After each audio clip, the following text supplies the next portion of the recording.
બકરી ઈદના પવિત્ર તહેવારને લઈને સુરત પોલીસ સંપૂર્ણ એક્શન મોડમાં જોવા મળી. રાંદેર પોલીસ સ્ટેશન હદ વિસ્તારમાં કાયદો અને વ્યવસ્થા જળવાઈ રહે તે માટે પોલીસ દ્વારા વિશેષ કોમ્બિંગ ઓપરેશન હાથ ધરવામાં આવ્યું.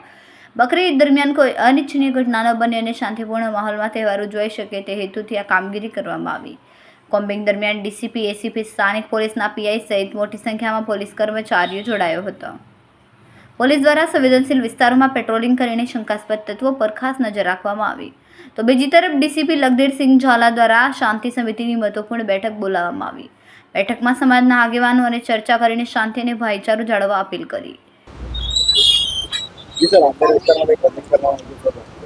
આગામી બકરા ઈદનો તહેવાર શાંતિમય વાતાવરણમાં ઉજવાઈ શકે અને કોઈ પણ પ્રકારનો અનિચ્છનીય બનાવ ન બને તે માટે સ્થાનિક પોલીસ દ્વારા તમામ તકેદારીના પગલાં લેવામાં આવી રહેલ છે.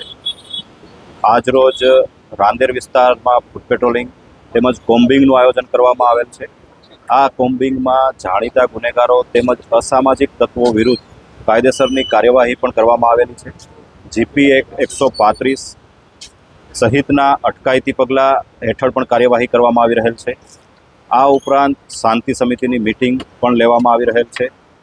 ટૂંકમાં આગામી તહેવાર શાંતિમય વાતાવરણમાં ઉજવાઈ શકે અને કોઈ પણ પ્રકારનો અનિચ્છનીય બનાવ ન બને તે માટે તકેદારીના ભાગરૂપે કોમ્બિંગ સહિતના પગલાં રાંદેર પોલીસ દ્વારા લેવામાં આવી રહેલ છે.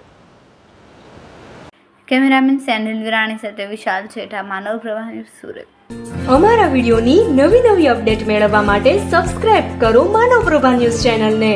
બેલ આઇકન ક્લિક કરો લેટેસ્ટ વિડીયો સૌથી પહેલા મેળવવા માટે.